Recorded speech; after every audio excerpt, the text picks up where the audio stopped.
So I gotta hit the mute button because the mute button is my friend or something.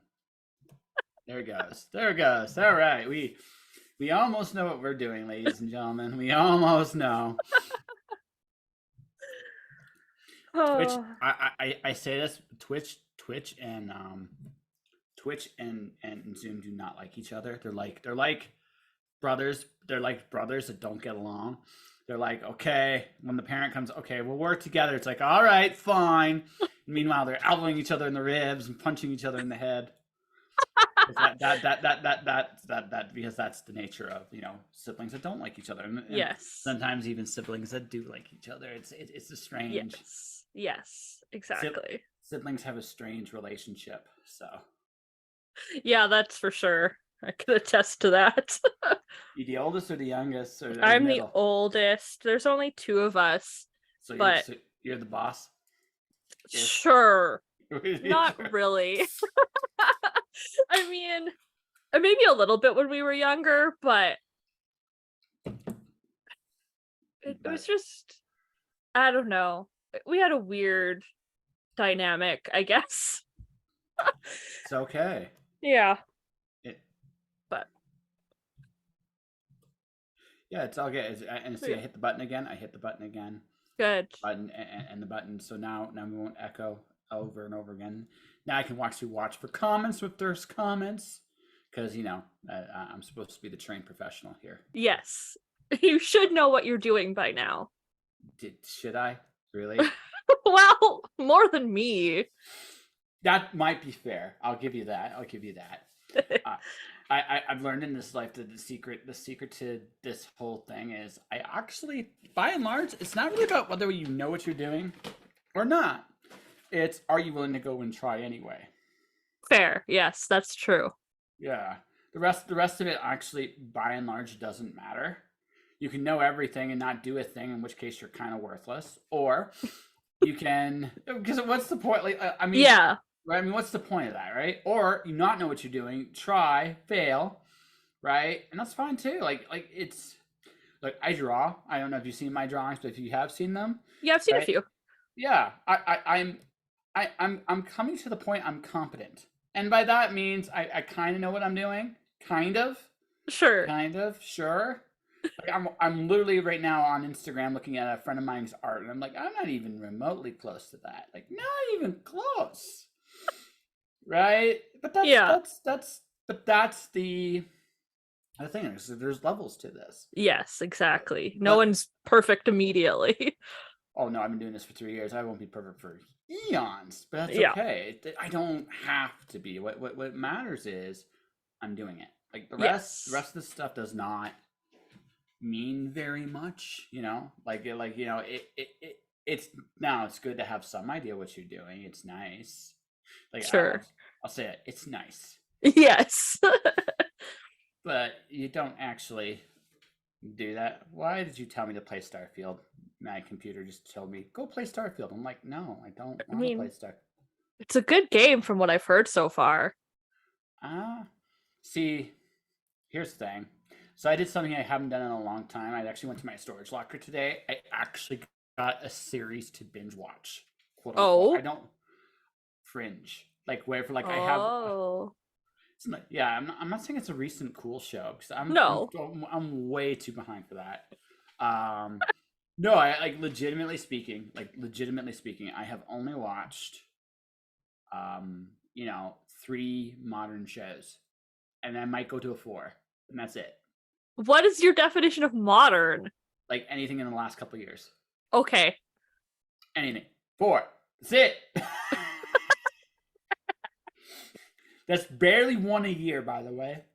That's like 1.33. Like that's my average. That is my average. Well, they are, and 3 of the 4 are superhero-esque, but they're good ones. Like there's DC's Harley Quinn. Yes. Which is really fun. Yeah. Invincible, which is really, really, really good. Okay. The Boys. Oh yes, The Boys. And The Wheel of Time. Oh, okay. And it was like, yeah, okay, I won't hold that one against you too much. My first fantasy series, so it's like I'm in. God help me, I'm in. It's like when I watched the Green Lantern movie. I'm in. Oh God. That's certainly one to start with. Well, yeah, I'm a big Green Lantern fan. I've been collecting it since I was 8 years old. So when the movie came, I'm like, how bad could this be? Well. Well. Well. Yeah, that hurt a lot. Like, a few people have actually given me a there. It's like, you went and watched that? It's like, yeah, I did. They're like, why did you do it? Because it's my thing, and it's your guy. It's my guy, and I hate myself a little bit right now, but it's my guy. Like, that's what you gotta do, right? Yeah. So I mean, you have to kind of and I've learned this in life. You gotta kind of roll with the punches a little bit, and that was admittedly an uppercut, but still, I'm here. It's like, oh, but I'm not cool. So Fringe is what, 8, 9 years old now? Maybe probably. I don't even know. Yeah, I'd have to look. I mean, I still have DVDs, which just tells you something right there. Yes. Not that DVDs still aren't popular. Actually, they are still popular, but it's like they're also harder to find because everything's Blu-ray now. They're trying to make everything go Blu-ray. They're trying. They haven't fully succeeded yet. It's like it's not happening quite the way they envisioned it, and it's just like they wanted people to go to Blu-ray, I think, eons ago, but a few things like the fact that Blu-rays in general sucked initially when it came out. Yeah. It sucked. Well, and a lot of things couldn't play them either. Yeah, exactly. And so, whereas DVDs, I can play them on my computer. I can play them on my PlayStation. I can play them on things. Mm-hmm. Right, so, yeah. But yeah, like I said, as I've gotten to middle age, I have become less cool. I'm not keeping up with the latest video games. I'm barely watching any shows. Yeah, even the video games I do still play, they're retro games now. They're considered retro. I have officially become old and stuff. Oh, terrible. I know. I know. This is not how I expected our conversation to start, by the way. I wasn't sure what to expect, but this wasn't it. Sorry, you brought up a video game that I know of and about, so go from there. Yeah. Yeah, no, so like Starfield's like I don't know, maybe. Like I'm like my games of choice are JRPGs. Like yeah. They're mine. I love the Tales series in particular. They're fun. Like addictingly fun. And if I have to make a choice between television and video games win. That's fair. I mean, just the interactive nature of them makes it more fun than just kind of experiencing something. You're involved in it, I guess. You are. Your decisions matter. That's the thing about video games, right? Is they matter. Like when you're playing a game, it doesn't matter what the game is. Yeah. Right. My video games of choice are collectible card game video games like Hearthstone, Shadowverse. Okay. Yeah. Parallel. They're my usual go-tos when I want something quick. Yeah. But although I might have a Shadowverse problem, I admit it might be. I play. I'm actually really good at the game. Like really, really good at the game. Maybe a little too good sometimes. I'm suddenly like when I was just like in my like teenage years, being really good at a game was an accomplishment. Mm-hmm. Now that I'm 40, I might have too much time on my hands if I'm really good at a video game. I guess so. You guess? But also, when you're an adult, that's the best time to just... You've got your adult responsibilities over with, and now you can do whatever you want. So you can play video games all day. It's true, but okay, like I'd rather talk to people like in real time, like legit. Sure. That's what I'd rather do, but I'm in Calgary, and for some reason, people here don't like doing that.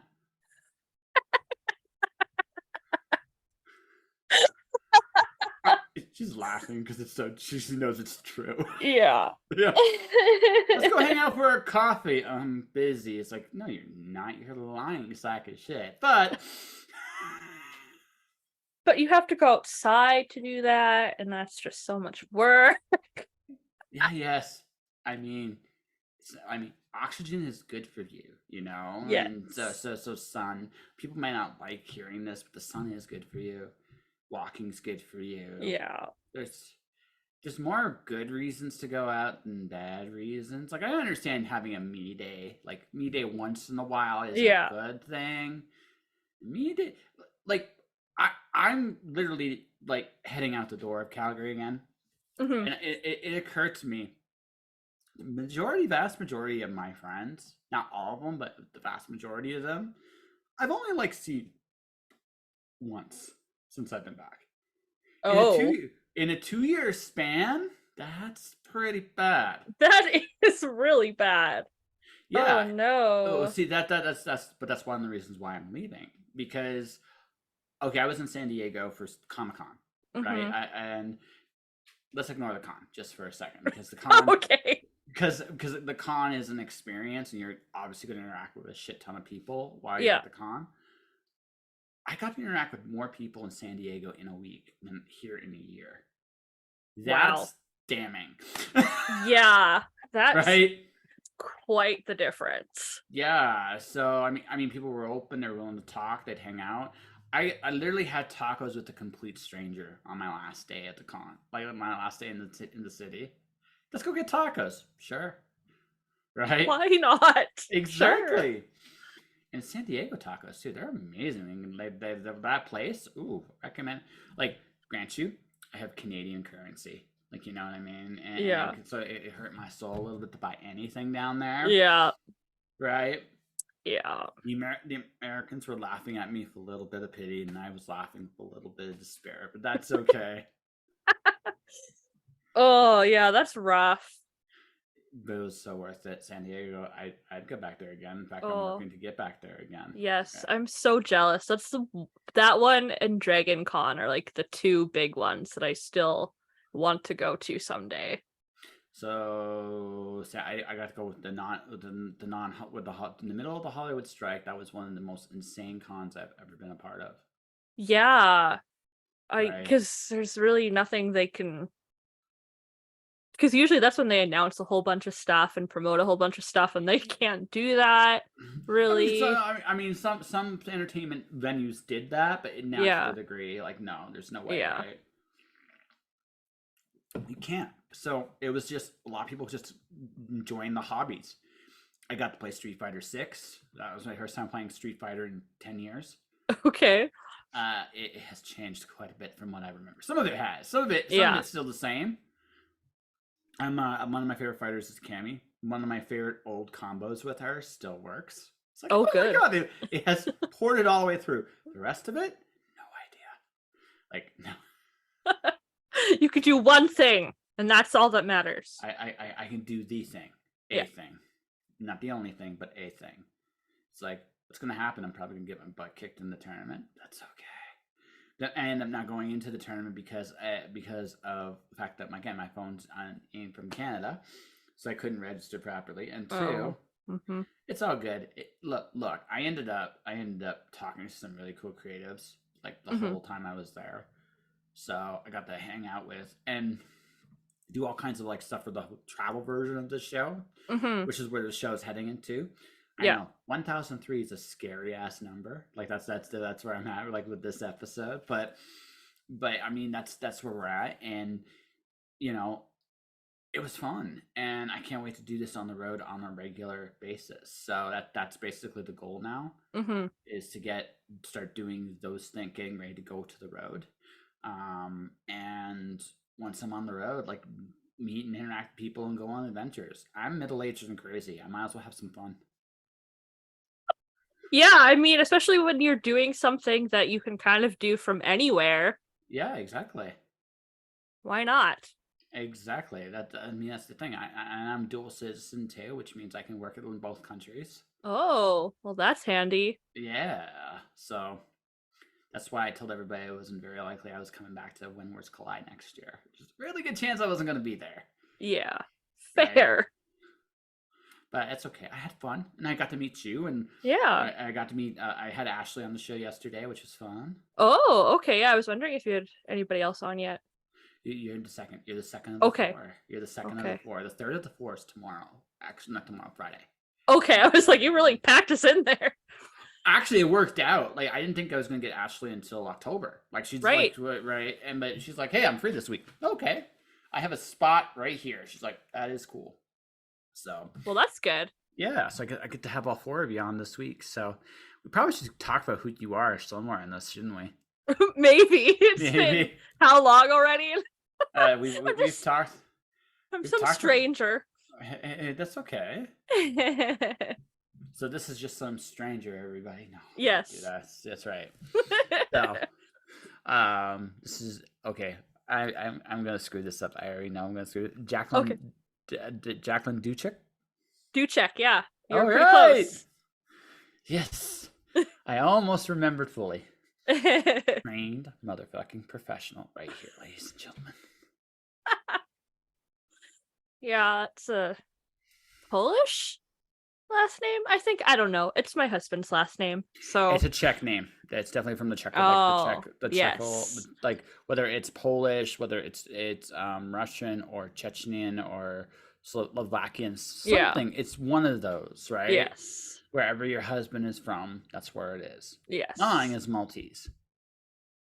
Oh. Okay. Do you know what Maltese is? Very vaguely. Okay, not enough to like be able to point to it. It's like, I know it's a thing. Well, Maltese stands for Malta for anyone listening or watching, right? Malta, ladies and gentlemen, and it is an island just southwest of Italy. So yes, that makes sense. Yes, with that last name, that definitely makes sense.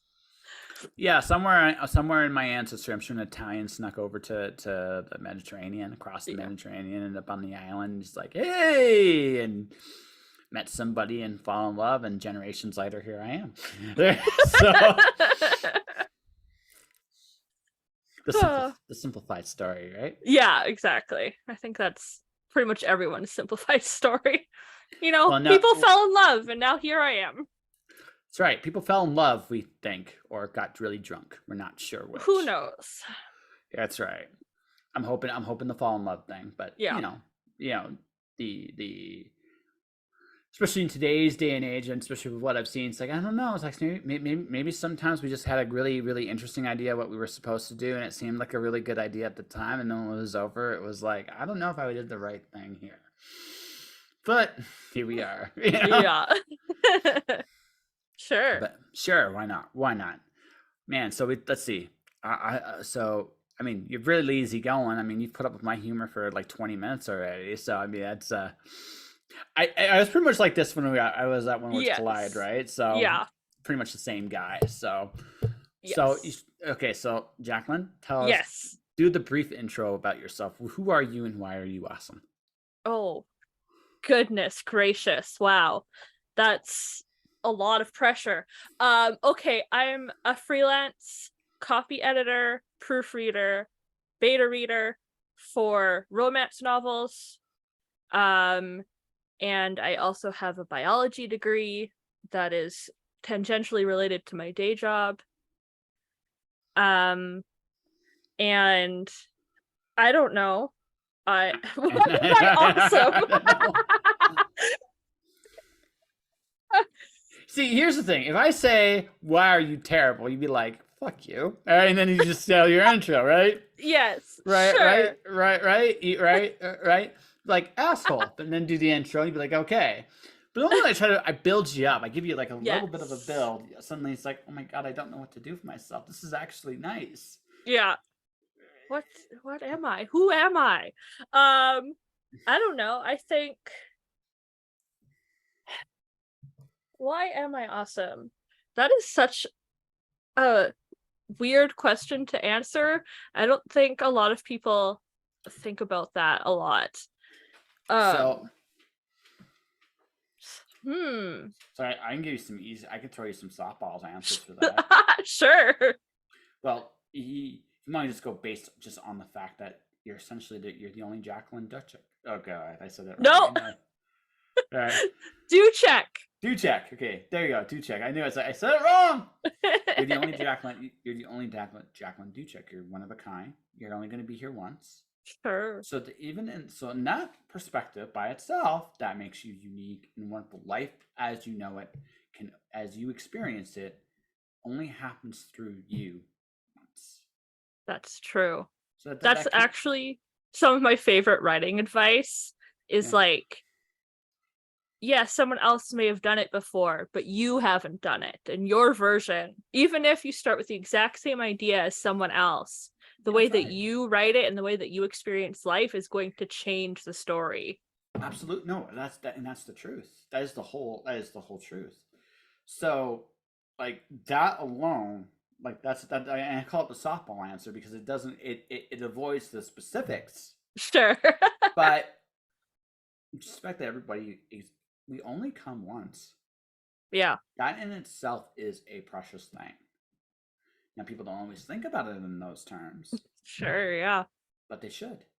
Because that's it. We only are here once. And that is it. So in the time we have now to folks listening that believe in reincarnation and stuff, listen. I've always personally believed that reincarnation is a bizarre form of hell. But even if it's not, right? Sure. But even if it's not, even if it's real, you're not going to come back the same person either. So no matter how you look at it, you're here once. So I say it like that just because I know that if we do not, if you take for granted what you bring to the table, right, then you're cheating. You're cheating everybody, not just the world, but you're cheating yourself. Sure. Does that make sense? Yeah.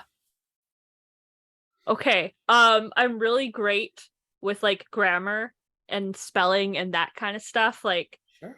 I've been obsessed with that since like elementary school. That was something that I always did really well in school, and that is part of why I've become a proofreader, because if I can read books, I would read books and like notice grammar mistakes anyway. So if someone can pay me to do that, that's like the ideal job.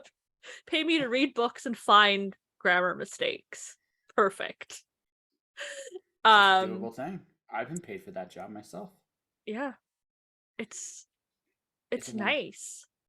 It's nice. I know there's a lot of people who hate grammar, and I'm like, no, that's why you hire me, because I love it.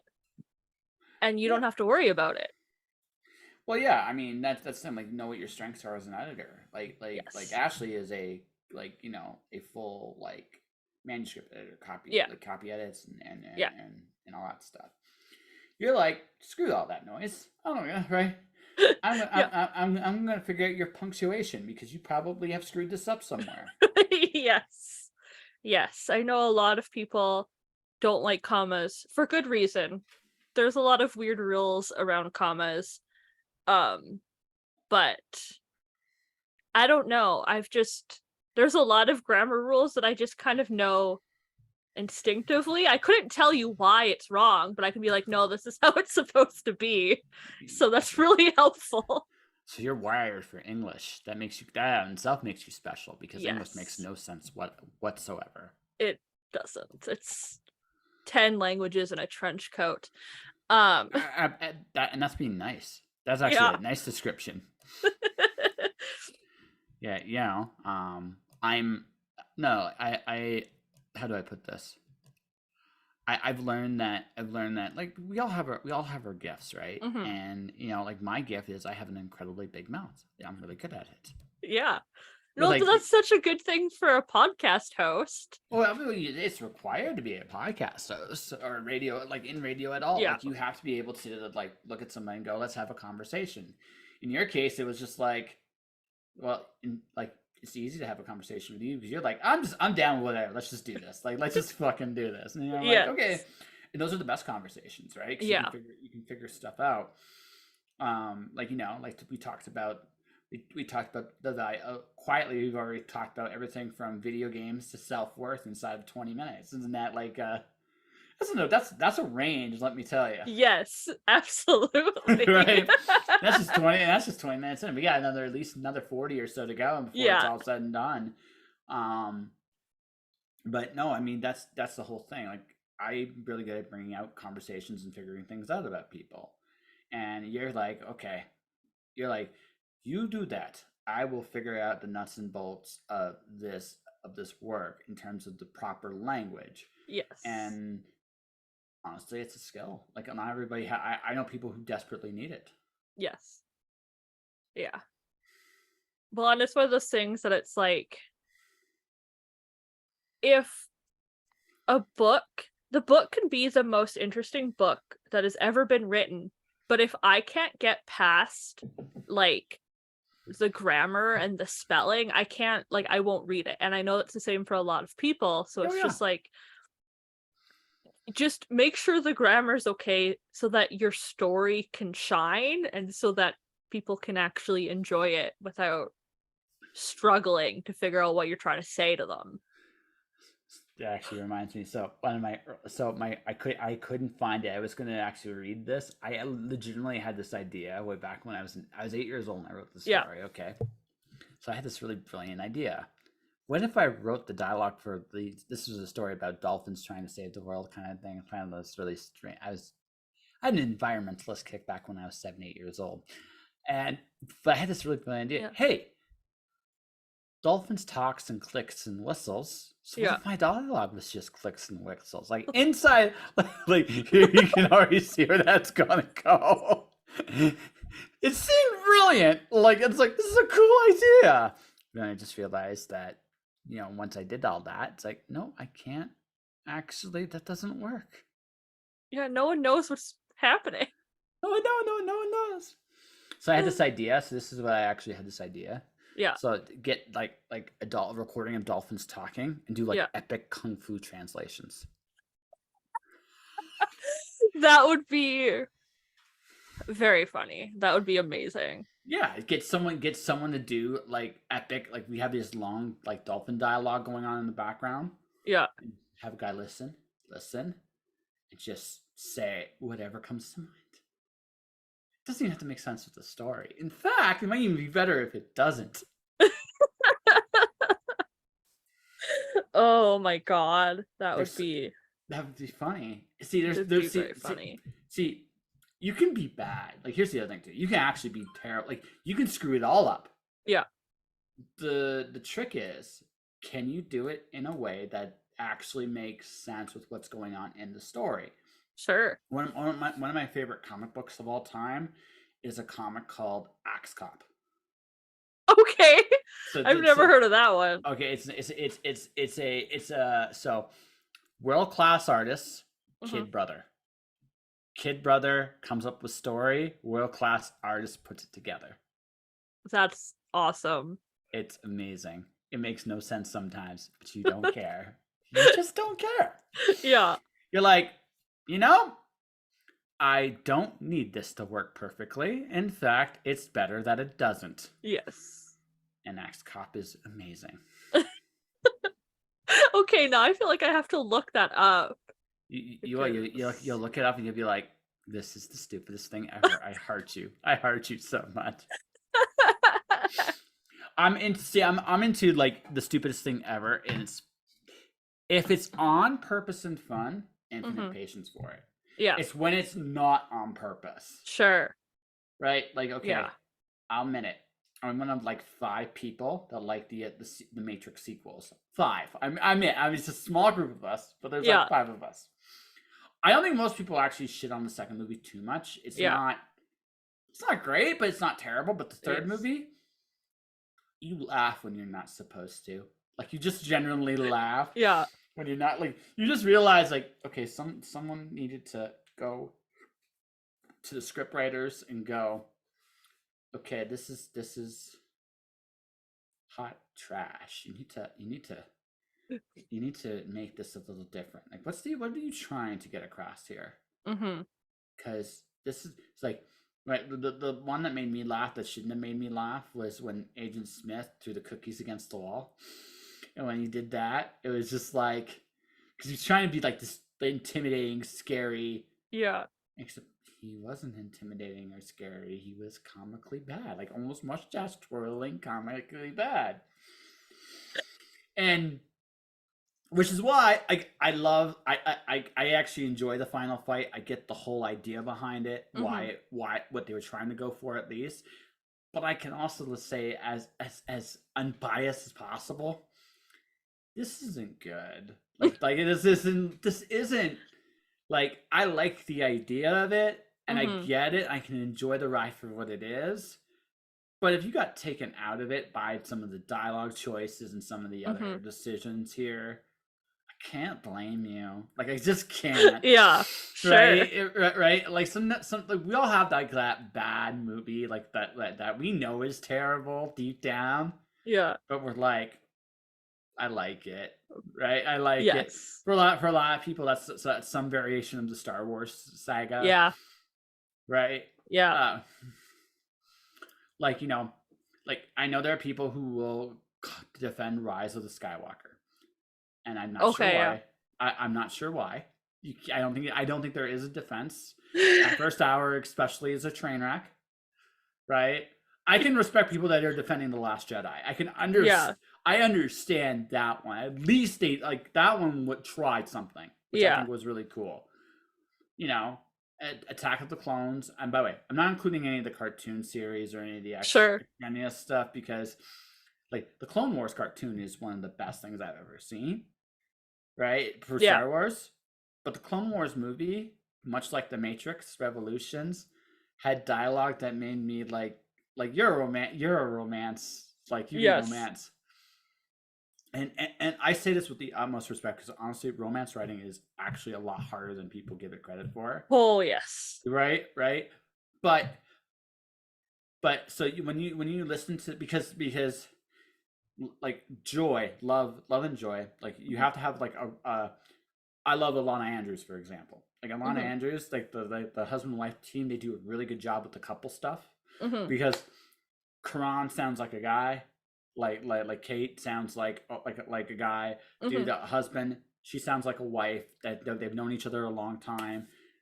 They do stuff, and it's funny, right? Because their relationship dynamic is very, it feels real. That takes a lot of work. Yes. Anakin and Padme feels. I have a lot of problems with that relationship. That relationship is disturbing on a lot of levels. Like Anakin had a lot of red flags, which is like a lot of red flags. Even before the Vader stuff, there was reasons for concern. I'm not gonna say I'm not gonna say that it was completely his fault, because I do but there was baggage and issues and murder and other things that might have told me, you might not be, a good person to be around in this capacity. Yeah. That's my take on it. No, I agree. Yeah. Yes. They did right. And Revenge of the Sith, I mean, it's the only really good prequel movie. I still was laughing in places I shouldn't have been laughing. Am I an asshole? No, because there are entire, I'm sure, podcasts and YouTube channels and things dedicated to that kind of stuff. Yes. There's one YouTube channel that I watch that they have an ongoing series called Best of the Worst, where they just watch 3 various terrible movies and then talk about them, but also laugh at how bad they are. And there have been several times where they make comments about how they're bad people because it's more funny when people have tried and the movie is still bad. How do I put this? It's not that the movie is terrible. In all seriousness, this is the honest truth. Making a good movie is a bit of a miracle because of the amount of people involved in the process. A lot can go wrong. Yes, a lot can truly go wrong. However, sometimes it's like watching an old Ed Wood movie, like the actual movies he directed. Yeah. when you consider his limitations, they only did things in one take, which is just like, wow. Oh no! So the Edward movie talked about this. Like to save budget and time, they would do stuff often in one take. Well, yeah. So you would watch him and his struggles and all that stuff, and on one hand, you'd be like, okay, like these movies are wow, but on the other hand, I mean, you got to admire the fact that it's one take. They went out there and he put it on the line, and you got to respect that. I'll say that for no matter how bad the movie is, I will respect that. I will respect the effort. Now, sometimes you can tell everybody's phoning in, and I mean everybody. Yeah. The last season of Game of Thrones, there was a lot of that. Oh, yeah. But again, I understand both sides of that, because it's like they gave us a pile of money to make this, but no one wanted to be there. It was like that was the weird, yeah. And that's the thing. Like just doing something for the money. I think the best argument is television, because you can tell when it's like, we're doing this just for the money. Yes. And we're doing this just and by the way, I'm not talking hell, I can mention other shows from the past like Supernatural, I was just about to say Supernatural. But Supernatural but Supernatural, but the thing is Supernatural doesn't quite fit that, and here's why. Yes. Did the show stay way longer than it should have? Absolutely. Yes. However, it was a combination of two things. Yes, they were throwing money at them, which does not hurt anybody's feelings, I'm sure. Yeah. But they actually legitimately had a dedicated fan base. Oh, absolutely. They still do. Yeah. So, I mean, is it wrong to cater to, like, this is the flip side of that, right? If you're catering to an audience that really wants what you're doing, is that a terrible thing, really? I think the problem comes when they didn't really think it through. They're like, okay, people like this, we should make more of it, but we wrapped up the storyline. And then they just kind of did whatever. If they had thought about it a little bit more, I think things could have gone better. Well, I'm sure you've experienced this with your proofreading. Or like, there are some authors who just intended to write this one story, get it out of their system. Yeah. And then it's better than anybody expects it them to, and they're told, "Can you please send me 2 more?" And they're like, and they throw it, and again, and they want to say no, but then there's this giant pile of money, and it's like, I'll figure it out. Yeah. I guess I'll have 2 more ideas. Yeah, and you can tell, like, sometimes it's like there is no, like, because it's a funny thing, right? Sometimes when you put it all out there, like, you don't expect to come back, and you're like, I got a story, I got some places I can go after, but this isn't the story I want to tell, and then it succeeds beyond anybody's expectations, and it's like, so we want more. Blank blank. What do you mean more? This was it. This was it. Yeah. But and here's the paycheck. Oh my God, this is the paycheck. Am I an idiot for saying no? Right? And that's that's what happened. Like, that's what happened with Supernatural to some degree, and Smallville too. Like another show like Smallville, same thing. That show probably should have checked out 3 seasons before it did, but at the same time, right? At the same time, it was like, well, but there's a fan base for it, and they want it. Here's money to make it happen.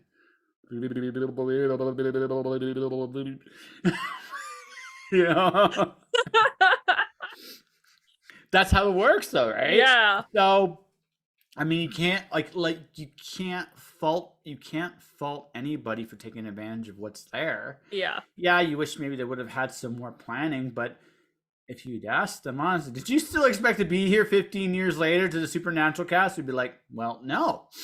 we didn't expect this to take 15 years of our life. We were hoping for like maybe a couple of years, and just turn into a full career, and I'm grateful.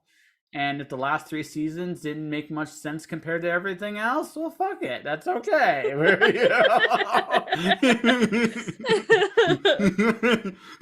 Oh. I mean, we put it in that perspective, it kind of makes sense, right? Yeah. Right? Oh, yes. And you're like, yes, but it still hurts. It hurts a little bit. It's like, yes. But I mean, this is like a hard question. Like, this is something I've realized. Like, I'm waiting for a certain agent query to open as I have a novel. Ironically, Miss Ashley's going to probably be editing one of my works, but the work she was going to edit, my initial plan was a Kickstarter. Oh, and that because I think Kickstarter for novels in particular is very untapped. Now I'm not talking. yes. I'm not expecting the Brandon Sanderson 40. I mean, I won't say no, but I mean, I'm not expecting that, right? Yes. What I'm expecting though is, but the thing is, I think at this point for a lot of authors, it doesn't really. I don't care if my audience is 100 people, 1,000, or 1. But if I have a dedicated fan base that wants to support what I do, why wouldn't I do it? You know what I mean? And that's all I think I really care about. I think it's very doable to make a living doing that. Right? But then suddenly I go to When Words Collide and she goes, I meet this person, this agent goes, hey, listen, send me it. Just send it to me. I'm like, okay. So we'll see where it goes. Yeah. We'll see where it goes. I mean, that would be nice. Yeah. Again, weird. I'm in a weird space. Like, I don't know what to tell an author anymore about what to do with their book. I wrote a book. What do I do with it? And I'm like, I honestly have no good clue. Yeah. It depends on how much effort you want to put into certain things, how much money you want to put into certain things, not even where you want your book to be anymore, because you can be an indie author and put your book in bookstores now. So like, but there's still somewhere in that. It's just not. It's not the same where questions. Sure. You know, right? Yeah. Right. Like the where is okay. Which audience do I want to see this? And how best can I get like you're in the romance, like you read a lot of romance. Yeah. Like, most romance and traditional publishing don't go well together. Because the romance authors can do it faster than the publishers can. Yes. And absolutely, they can do it faster and make more money. So they go. That's why they've gone that way. It's just like, yeah, I can make more money doing it this way. So why am I bothering? Yeah. Right. Yeah, unless you go like, there's a couple imprints that are like digital first, and so because they don't put out physical books, or if they do, it's like several months after the ebooks have come out, those ones can go a little bit faster, but still not at the pace of some indie authors who can kind of just whenever they're done put it up. But yeah, it's one of those genres that the demand is just insatiable, and they know it. Yes. Which is like, is that why you went down to romance? You're like, hey, you know? Oh, there's a whole story. Man. You're on the air. Tell the whole story. Oh my god. Okay. So, back in high school, I say it was 2006, I think, one of my friends introduced me to fan fiction. Oh no. Yes. And so I've been down that road for the past 17 years. I've been reading fan fiction on and off.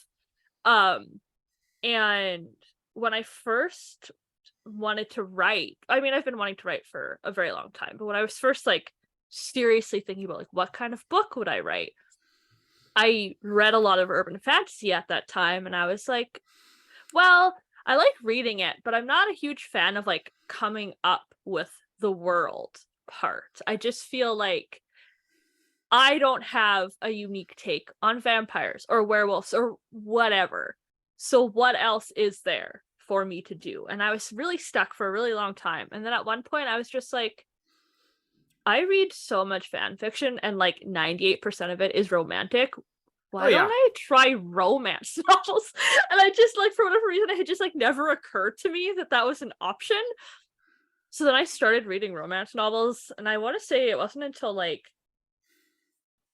2015 or something that I really started reading them, and then I just kind of went down the rabbit hole. It was just like I found authors that I like, and I bought everything that they wrote, and then they would like promote authors or be like, these authors are similar, and then I would just go down that path. And then that's just kind of where I ended up. And I'm like, this, I can do this because this is the kind of stuff that I like reading in fan fiction. Is just like, these two idiots fall in love. Basically. These two idiots fall in love. Yes. Okay. Yes. And it's very easy for me to come up with characters and just like have them fall in love. And I was like, perfect. Okay, that's what I'll write. And that's what I like reading. So that's what I'll also like proofread and copy edit and stuff. Because it's like, again, if I'm going to do this, like the ideal job kind of situation, if I can get paid to read romance novels, that's like the greatest job ever to me. So that's what I'm going to go with. But yeah, it all started because of fan fiction. It's okay. I threaten that I make people fan fiction. That's actually a threat now. That's how I threaten them. Why? So there's a television series called Babylon 5. So back in the day, so the actors that played Londo and Jakar played a really mean prank on the creator of the series. Okay. We also wrote Babylon 5 is actually a feat because for seasons 3 and 4, right, the creator wrote every episode of the series for seasons 3 and 4. Okay. All but one of season 5. All but one. And the one that he didn't write was this Neil Gaiman dude. You may have heard of him. Oh yeah. Or you may have heard of him. You just may have heard of him. That guy.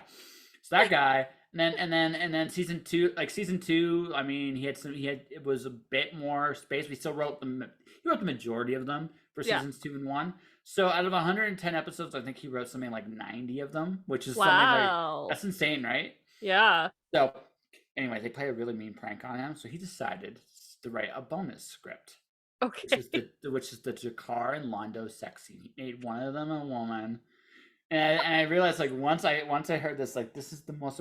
See, if I go to you, I'm going to kill you in my book. Yeah, I've done this. Who wants to die in my book? I'll actually see it. Ooh, pick me. Ooh, yeah. Like, it's almost like a badge of honor. Yeah. Does anybody want to be fan fiction? See, the logic is sound. I think the logic is very sound. Don't make me make you fan fiction. What do you mean? I mean, fan fiction. I'm just gonna make you fan fiction. What am I gonna have sex with? I haven't decided yet. I'll figure it out when I get there. Don't worry about that later. Don't worry about that later. See, it's a little disturbing, right? It's like, wait, what are you gonna make me do? Sure. Right. Whereas if I just kill you and I kill you in the book, you're like, well, you cared about me. It's weird, right? Yeah. It's just one of those weird, like, I cared about you enough to kill you. Yeah. Right? I've used real people in my work. Don't get me wrong. I have. And like, I literally used 2 people I didn't meet in this novel. Ironically, both of them work at by 2 different bars. I sometimes frequent. Right? It's just you know.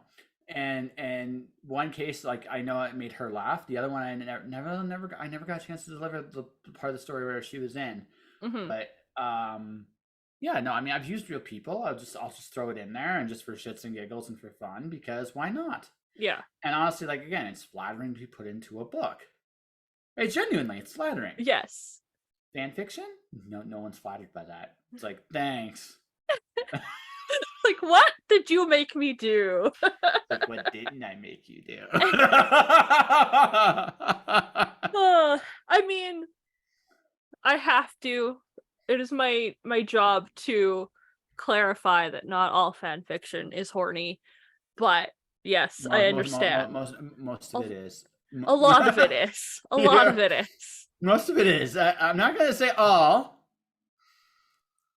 but yeah, most. Yeah. Yeah. I mean, it also depends on what kind of fandoms you're in too, right? Because a lot of fandoms, especially like any kind of like crime solving ones or any kind of like episodic type things, a lot of times people will just write an episode of the show or something. So true, but even then, usually there's some weird romance stuff in there. Like so my fan fiction experience goes back in the. We're gonna talk about video games. This is how dated this is. Okay. Final Fantasy VI, which came out in 1994. Okay. Yeah, right. Fan fiction started stringing up. Like the internet was just starting at that point. So fan fiction for that started showing up in like 96, and so like imaginary sequels, all that stuff. There was romance stuff in. Like again, people have an imagination. It's been this way forever. So I mean, we must be honest, considering how some of the characters looked. I'm not talking necessarily those ones, but some of the other things from other video games. It's like, yeah, I mean, it definitely, you're definitely gonna have like a fantasy moment. It's like, yes, yeah. You do that enough. It's like, yeah, I'm gonna think about it. I was like a teenager at the time. I was thinking about anything in there. I'm pretty straightforward. I'm pretty straight. I'm pretty straight there. Wide open. It's like I tell people this, folks. I'm pretty much the same person in real life. Like I just it's just so much easier not to bullshit people. Oh goodness. But yeah, so like I said, but fan fiction, yeah. So it's like when you threaten them, it's like, oh no, what are you gonna make me do? It's like, honestly, you should be worried about what I won't make you do. Oh boy. And yes, folks, you haven't figured this out. I do have a bit of a sadistic streak on the inside. You gotta be tough in this world. You gotta kind of figure it out, because otherwise, I have found that people will be like, "Oh, he's such a nice guy. He'll be okay if I get away with this or this or this." Like, no, nah. It's like, nah. At this point in my life, it's like I gotta like you. And even then, depends on what you do. Yeah, exactly. So that's me. So fan fiction was your gateway, and so who do you like reading? I'm just curious from a romance. Will I know any of these people? Oh gosh. Okay. Kathy Yardley. Okay. Charlie Novak, Cat Sebastian, E.J. Russell. Oh, there's so many, and those are the only ones that I can think of right now.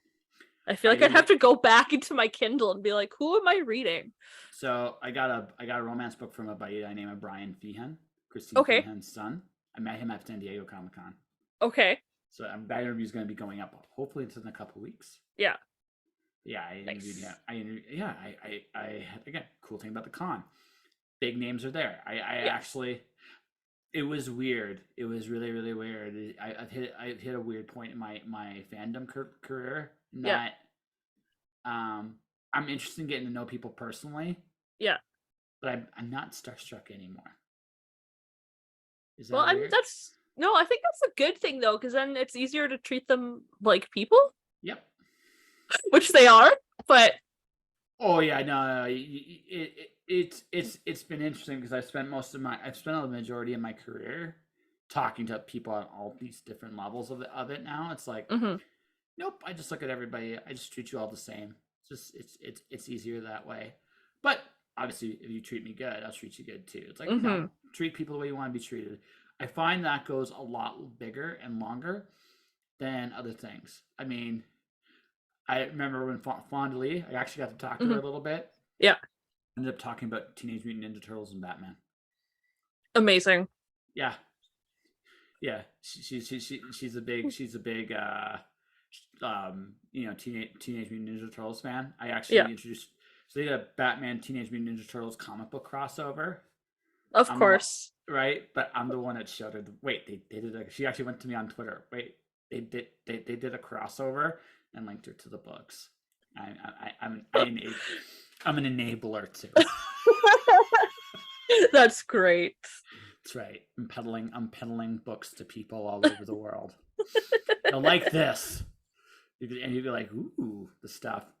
I'll be that guy. I'll be that guy that traded the Star Wars Christmas special VHS tapes to Weird Al Yankovic. Oh no. I'll be that dude. I've seen clips of that, and it is something else. It's terrible. It is legitimately the worst Star Wars thing ever. Like, legitimately. What were they thinking?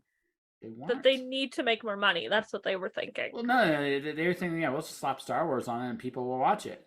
Yeah. And people watched it, and people were confused and hurt and feeling a little bit angry. This was not what I expected when I got this. Yeah, exactly. Oh my god. Yeah, so it sounds to me like you got into romance the way I got into fantasy and science fiction. Okay. Well, now No. I mean, is like once you got in. Oh, once you're in, you're in. Yeah. Yeah. Like okay. It sounds like that's what happened with you. Yes, like all of you can't really see my bookshelves, but like all of this stuff is like fantasy and urban fantasy and manga and stuff. But all of my romance novels are on my Kindle. There's hundreds of them. It's absurd. Because it would not fit in a house in my apartment. I don't have a house. In my apartment, if I had physical copies of all the romance novels that I've read and own, I would not have room for me anymore. You might be okay with that. Yeah. Like, yeah, I have a problem. It's all good. I'll tell you a fun story. Okay. So in my early 20s, I was so obsessed with it, I would just buy books nonstop at the Wee Book Inn. Yeah. It eventually got to the point I legitimately had probably a couple thousand books of science fiction and fantasy on my floor. It's on the floor.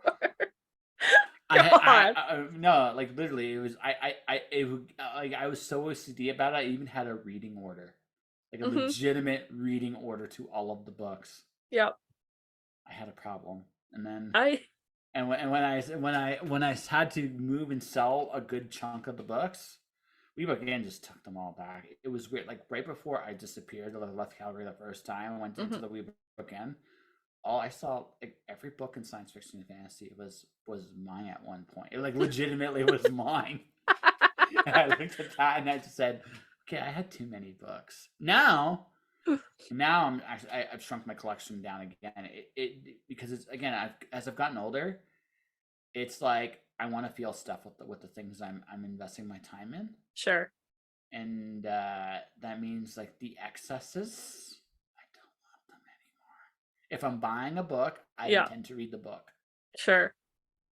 Right? And if I hate the book, then I'm not going to read it anymore. Yeah. It's amazing how that works. It's weird how many people try and like force themselves to finish reading a book because they've started it. And it's just like, you don't have to do that. It's okay. You can just be done. Yeah, exactly. No, totally. Like that's the whole thing. I was one of those people because I'm a completionist and I want to punish myself because I'm a sadistic. Again, I'm a little sadistic, but I mean it begins with myself, right? So what ended up happening was I just realized now as I've gotten older, it's like I don't got time for it. If I'm not getting something out of this, I'm just bailing. Yeah. No, I was definitely a similar way too, where it's like I've started this book. Now I have to finish it. But then there was one specific book that kind of broke me. I got about 80% in and I'm like, I can't read this anymore. I'm going to scream. And so after that I got not a response you want with the book. No. So I've been a lot freer with I'm not feeling this book and just not continuing it because I don't want to do that to myself again. can't fault you. I Yeah. wouldn't want to do that to me either. Yeah. That book, it still haunts me. I read it like 6 or 7 years ago, and I still What was the book? I don't remember what it was called, Who but wrote it? I'd have to go. Hold on, I could just find it in my Goodreads because it's like one of the only ones that I've put on a like did not finish shelf. Okay, I'm curious. Uh, What broke Miss Jacqueline? oh, good God. Okay, hold on. Abandoned. Here you are. What were you?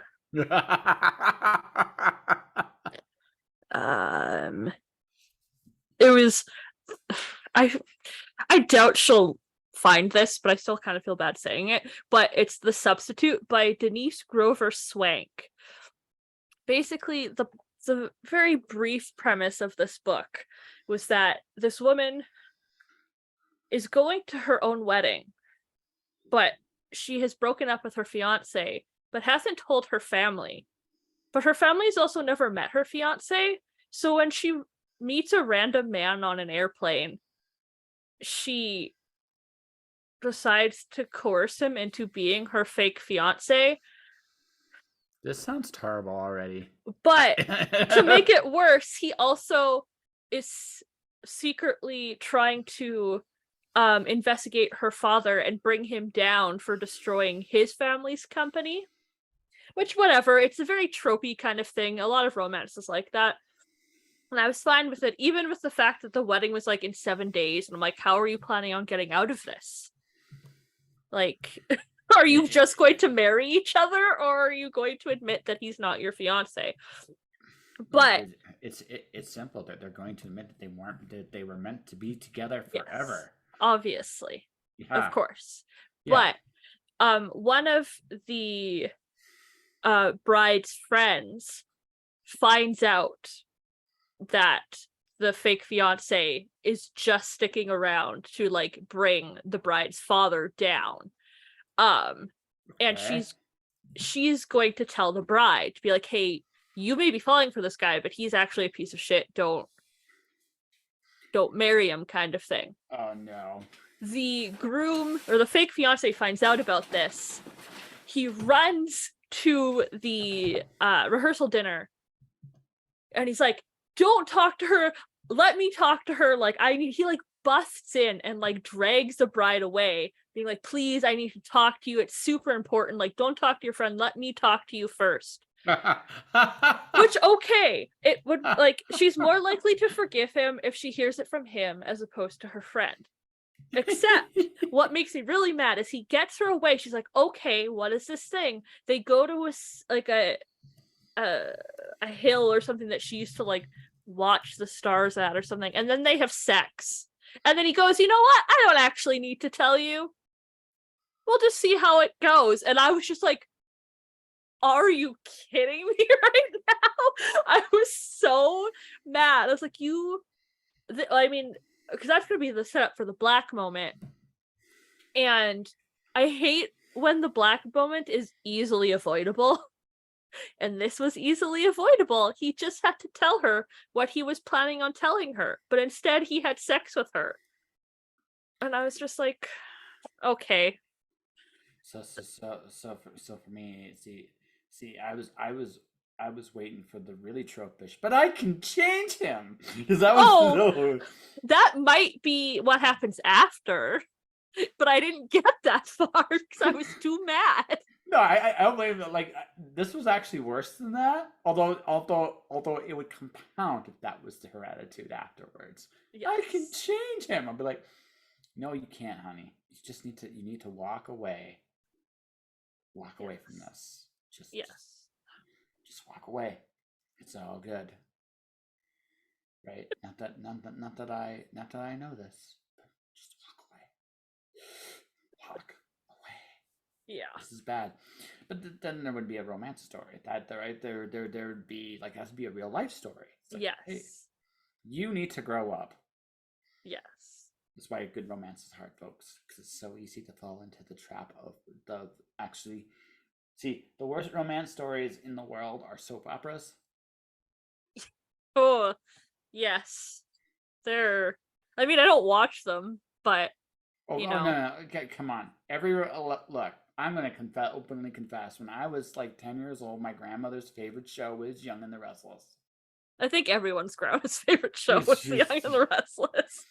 So I got to watch. I became a Young and the Restless fan. You go Sure. through that. You go through that cycle once or twice, and you realize it's the exact same shit no matter what. Yeah. And that's when you realize. But again, this goes to something I said earlier. It serves a particular audience. It keeps Yes. them happy. And honestly, if you're an actor looking for steady work, soap opera's a pretty good gig. Yeah.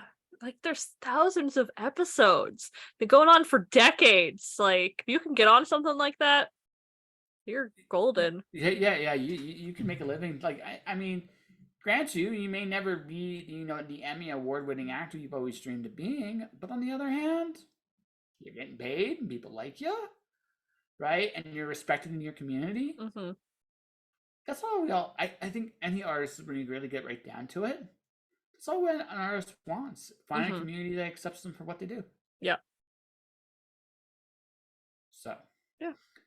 So if you're a soap opera fan, you're listening to this episode, I don't hold any judgment. I too have fallen down this rabbit hole, but the best romance stuff is probably from the romance authors. I can make some good recommendations myself, and anyone will ask them, why would I read romance? Because romance is not that different from fantasy, actually, in a lot of ways. They have a similar. I'm not gonna say a world build exactly, but the same Mm-hmm. idea of having a series like evolving into something bigger and better. Sure. A Yeah. lot of romance stories fall into that category, Mm-hmm. right? And then They if you actually, get romantic fantasy or fantasy romance, it's like double the. well, absolutely. Again, I mentioned Alana Andrews. That's what they do. Yeah. That's what they do. They both of them write a fantasy romance. They cater to both audiences, Mm-hmm. and they're really good at it. And that's why they sell what they sell. Mm-hmm. Yep. And I'm still on the hook for that one, damn it. And I will be probably forever. But that's my problem, right? I'm okay with that. I'm a big enough man. But again, in this life, it's about what you like, Yeah. right? I mean, I read other trope stuff too, like Japanese light novels. You want to talk about tropes? Oh, yes. Yes. But some of them are quite good. But some of them are quite good. Oh yeah. Some of them are quite good. Some of them are terrible. All right, right. And, But I mean, you know, but that's with but all things. well, I think like honestly, like the Japanese light almost actually remind me of the old school pulp stuff. That's what they actually reminds me the most Oh, of, sure. because the old school pulp stuff has similar concept, like you merge, you tell short little stories, Mm-hmm. entertain the audience. You release one or two of them a year, or maybe three, if depending on how fast the author is. Mm-hmm. Right, 3 a year maybe, and then you release three. You keep the audience entertained every 4 months like clockwork. You just add something. You build on the story you're telling. Right. Eventually, you finish Mm-hmm. it. Like there's a start. There has to be an end. Yeah. But I mean, that's the good stuff. Like that's the. You know what? It's a bit of a formula, but why argue with something that works? Yeah. Well, and that's something that I always find frustrating when people like talk down about romance. It's like, oh, it's formulaic, and it's like almost every genre is formulaic. You just don't think of it that way because you enjoy it. Oh no, like I'll let you know a little secret here. So I did an essay way back in the day for Aragon. It's like by Christopher Pellini. So I'm always going to think highly of Christopher Pellini no matter what, because I got paid for it. Hey, listen, once I'm bought, folks, I stay bought. That's just the way it is. But I mean, but the truth is, like I compared Aragon to Percival, and Okay. the comparisons are actually, it's really spot on, like in so many ways. And it ruined a lot of fiction for me once I made that connection, because I can like so many stories fit that formula. And it's not just fantasy or science fiction, it's almost all of them. But the reason why is it works. There's a lot of good, like, there's a reason these formulas still work because they're tried and true. They hit the audience in the right ways, and they tell a compelling story. That's what you're trying to do at the end of the day. Yes. A compelling story. It doesn't have to be Shakespeare. In fact, it's probably a good thing it's not Shakespeare. And even then, there were like expectations that he followed, just because they're different from our expectations now. Well, yeah, well, right? but again, he had to, right? I mean, a lot of people look at this honestly, right? A lot of people look at this half. You have to look at this. How do I put this? You have to look at like Shakespeare, like when he was writing his plays. Last thing he'd have expected is hundreds of years later those plays to still be there, right? Like legitimately. But the truth is, right, he was just working for his audience at the time, and like the one thing none of us can plan for is a really successful hit. It's not because again, you can't expect it. You just can't. Like, you have no idea what you put out there, how it's going to hit the audience. You have no idea. But if it really hits, it hits, right? And I mean, here's the other thing. Like, I have a lot of respect for. So I have a personal reason to respect romance authors, and that's because my podcast, did an event called Sweet and Sultry Summer, which means I got to interview a whole bunch of romance authors. Okay. And a bunch of dirty old ladies and me blushing like a schoolboy inside of 5 minutes. Yeah. But also some of the sweetest, nicest people I've ever met. Yeah. And they're not for me. Like, the style story isn't generally for me. Doesn't mean there aren't exceptions to that. I mentioned a few, so it's not like I'm saying I'm above and beyond it, but I'm not the target audience. Yeah. And I know that. But it takes a lot of skill to do what they do. And you have to, and honestly, you have to tip your cap off to anybody that's been able to really do well with it. Yeah, there's a lot that you have to keep track of. You have to keep track of the plot line of like whatever external plot is happening, plus the character plot line of every romance. Like if there's just two, but if there's three or more, like you have to keep track of all of that and make sure all of those have satisfying endings, while also making sure that the plot line has a satisfying ending, while making sure it makes sense that these characters are falling in love with each other. Yeah. It's quite a lot. Yeah. No, it is. But like I said, it's a lot of work. It's a really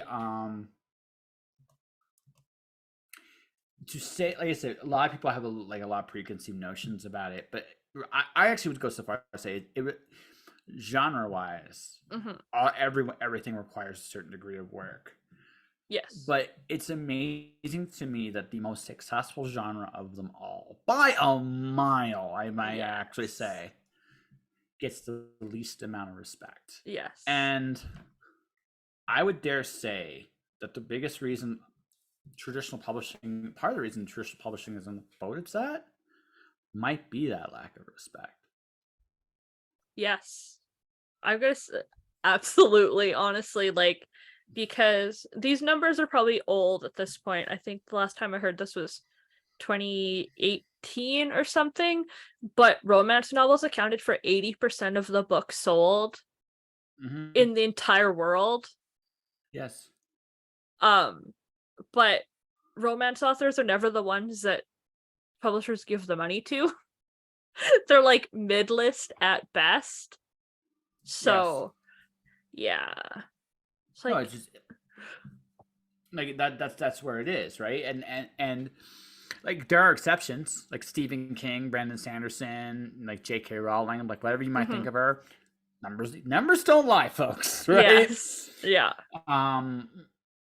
Those people like can compete with a romance in the romance realm, like for the success they have, but those are few and far between. Yeah. Right. I mean, like, and that's the thing, right? So you got to kind of like, if it was treated with the respect, maybe things would be in a slightly different world today. Yeah. But but I mean, we don't want, like, we don't want to be known for that. It's like, why not? If you can make taking a sock off sexy, fuck it, and get paid for it, Yeah. do it, right? Yeah. Right. Just massive respect. Again, harder to do than it sounds, folks. It's harder to do than it sounds. Well, I think also a lot of people have this like expectation or this notion that all romance novels are like the super over the top pulpy ones from the 80s and 90s, the bodice rippers that were like the most batshit off the wall nonsense things. And it's like, no, even then that was like a niche thing. That's not how romance novels are now, like all. I am certain there is a bodice ripping audience somewhere. Oh, I am almost certain absolutely of it. there are. But yeah, no, I mean, everything goes in waves. In 2030s, they'll be the new bodice rippers. They'll be like, that's what it is for like 2-3 years. All of the bodice rippers. Yes. Right, but I mean, it's like any other genre. It evolves. Yeah. Right, it evolves. Some of the basic things are still true. I mean, but that's true with science fiction and fantasy and mystery and thriller and anything else I can leave. But I mean, for me, my own personal career, I don't care about prestige anymore. And I found that frees me up a lot to do really cool and fun shit. Sure, yeah. Right, and I think that's the one thing. It's like, I think the romance novels, like, don't get me wrong, there are things that do recognize them, but they're mostly internal. Like, externally, it's a very different place. You know what I mean? So, and they're okay with it, and because their numbers speak for themselves. Yeah. Yes. Okay, I have to use the bathroom really bad, so. Okay. Yeah, no, I'm sorry. I have to. So, do you want to? So, I mean, we've had a good conversation here. Yeah. Do you want to call it? I'm sorry for saying that. You gotta go. You gotta go. But I mean, hey, I told you I don't hold back much. I think you knew this from the very beginning. Yes. What I did want to. There is one last thing I did want to mention. I am very glad Susie introduced me to you guys. Yes. Yes. Yes. Yeah, I have a group chat with all of the other ladies from WWC on Instagram now, so. Yeah, so I just call you Susie's crew. So yeah, that's what I call you. So Susie, thank you for this. So we have an interview here. What would you like to promote? Oh, I guess my proofreading and copy editing. Sure. Where would people find that? So my business name is the Meet Cute Grammar Geek. meetcutegrammargeek.com. So how do you spell that? meetcutegrammargeek.com. Okay, that's cool. Yes. meetcutegrammargeek.com. Okay. And then also on Instagram at the Meet Cute Grammar Geek. Okay. So I just have the website there for now. Yes, good. So. No, that's fine. Alrighty. Well, folks, this is the interview here. This is Jack. Oh, I don't want to say your last name because I'll screw that up again. Duczek. I got it. Yes. Yeah. Jacqueline Duczek, ladies and gentlemen. I will be back Friday with the third of the four. Justine Geraldine. They'll be the guests. So for everybody watching, everybody listening, thank you for watching. Thank you for listening. Thanks, Jacqueline, by the way, for a fun chat. I made you laugh quite a bit. Yes. You'll never look at fan fiction again the same way. How dare you? I did. I wrecked it all. So for everybody watching, everybody listening, thank you for watching. Thank you for listening. Stay inspired, keep shining in the dark, and I'll see you next time.